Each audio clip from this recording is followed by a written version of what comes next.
You are watching the Pittsburgh Penguin Fan Show on Fan Media Network. I'm Joe Bartnick, your host, a Pittsburgh Penguin fan.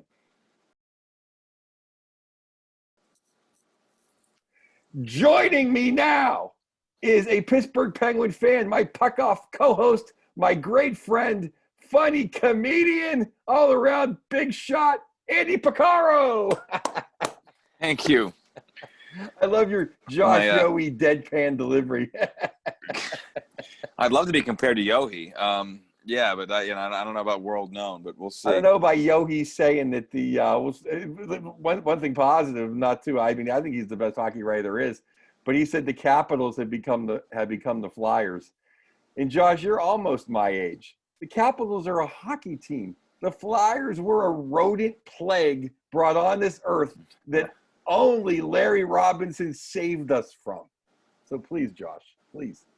I know it's been a long time since relevancy has hit the creamsicles.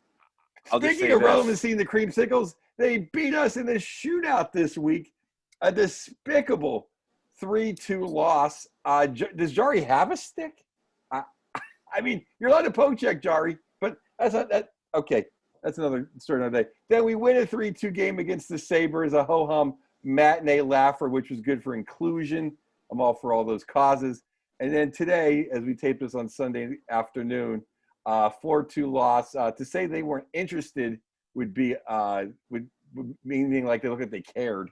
I don't know, your quick overview of just the past week before we dip into positives and negatives, Andy.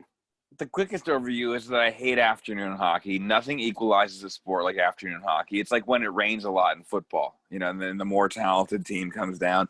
Everyone's got a shot to win in the afternoons. I kind of saw this weekend coming as far as the split with Buffalo. And, I think that two-thirds of the team had a bad 3 games. I think there's no way around it. I think Sid was Sid, like he always is, and we can put him on the other side of everything. And I think after that, you're really pulling hairs to say another player had 3 consistent efforts. I'm always big on Rusty. I never think Rusty doesn't give you a shift. He might not be as I'm renaming you, Andy. He might not be as, he's not Sidney Crosby, but I think Rusty always gives you an effort. So this time, if you're a fan of this show, which we thank you, we do positives and negatives for the week. I didn't see one GD. Here's my spelling. I didn't see one GD positive this week, but I'll run through all the negatives. We caught the beginning of the trade deadline last week on the show, and we got Jeff Carter.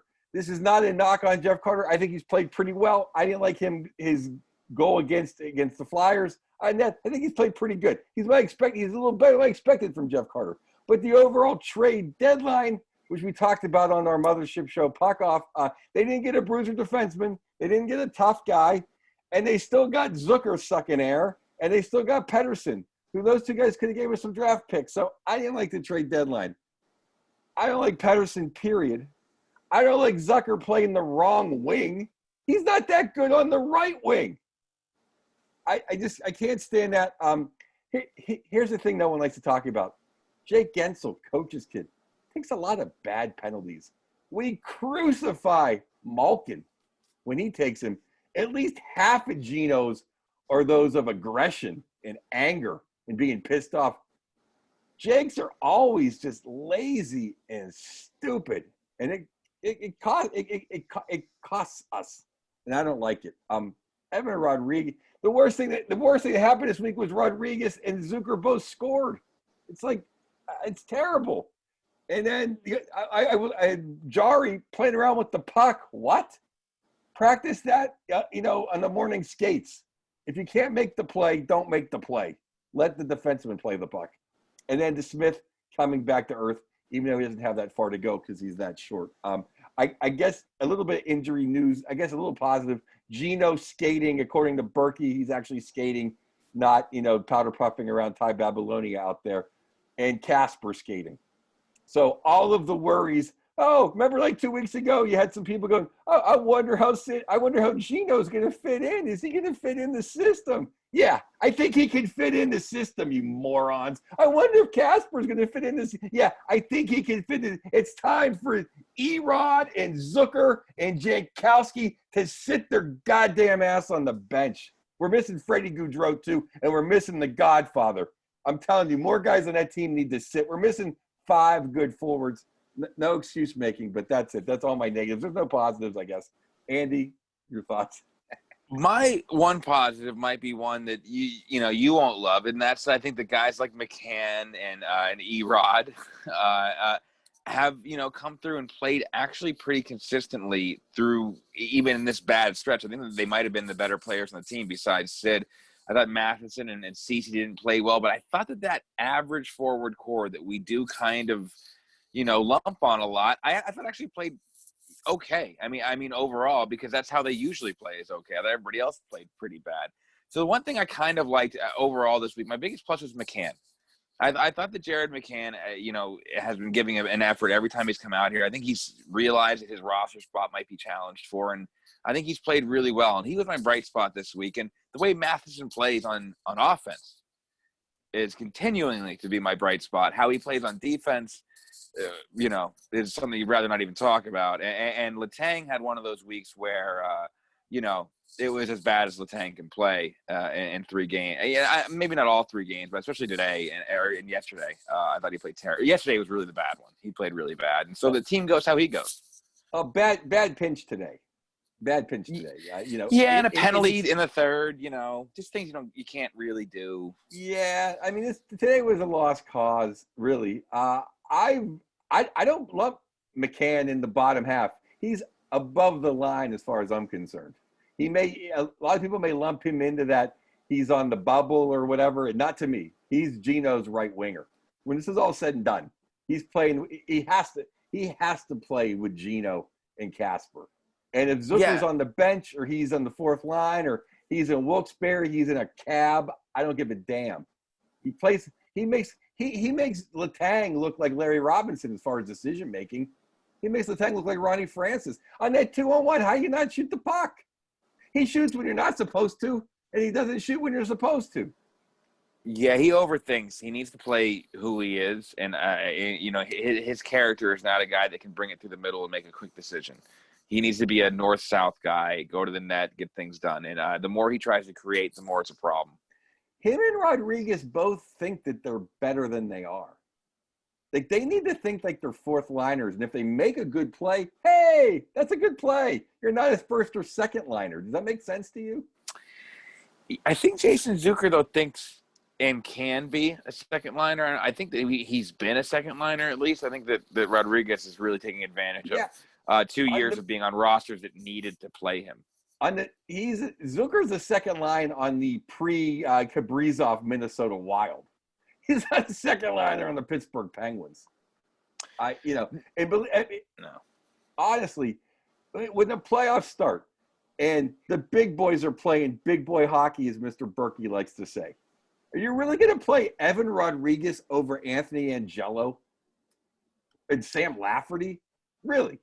That'd be a crime. That may be Sully's first, looking at the flights out of town if he does that, because Rodriguez will get steamrolled. So will Zucker for that matter. All right, it's time for the LinkedIn Penguins fan special. Penguin fans connect with me and Andy on LinkedIn, and you will see our Penguins fan show in your feeds. Provide us questions or comments.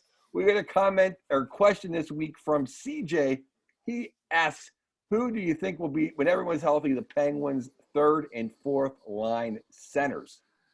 I guess he assumes, as he should, Sid and Gino 1 and 2.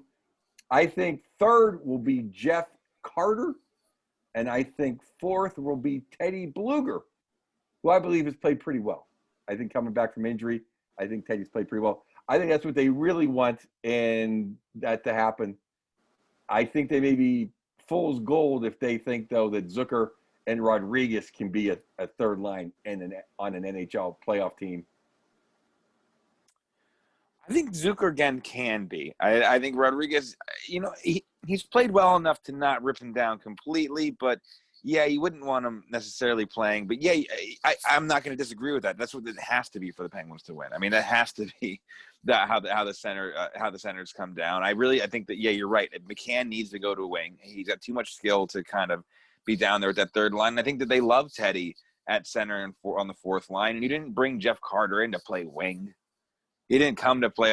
He didn't come to play on Gino or Sid's side. He came to be that third center. So I think Blueger and Gaudreau could possibly go back and forth depending on who they're playing and if injuries start to happen. I think Freddie's that next guy in because it can't be Janikowski. You're not going to win a playoff series with Janikowski. Like we can say we won about every other guy. That guy should be in the NHL. Yeah, and I don't dislike Sevier, but Sevier can't be playing either. I love the Godfather, Angelo, but Angelo's got to play. If it's not Tanev, if Tanev is hurt, it's got to be Angelo's got to play. Lafferty's got to play. It's a play. You think the Boston Bruins aren't going to run half that Sevier and Erod out of Dodge? I think they're being afraid of being skated out of Dodge, though, which is something the Penguins have never been scared of for the past 15 years. All of a sudden, I think it's a reality with a lot of these teams. And I think that if you go too heavy and you go too bruising, I mean, forget about what they're going to do to you in the corners. You're just not going to touch them in the neutral zones. And I think that's been a Penguins' worry. This is the slowest Penguins team that there's been in a long time. If Gino comes back, knock on wood, it seems like he's coming back. Seems like Casper is definitely coming back. I think they still need Tanev to really win this division, to win the division in the playoffs. They really miss Tanev. In my opinion, it's a glaring lapse.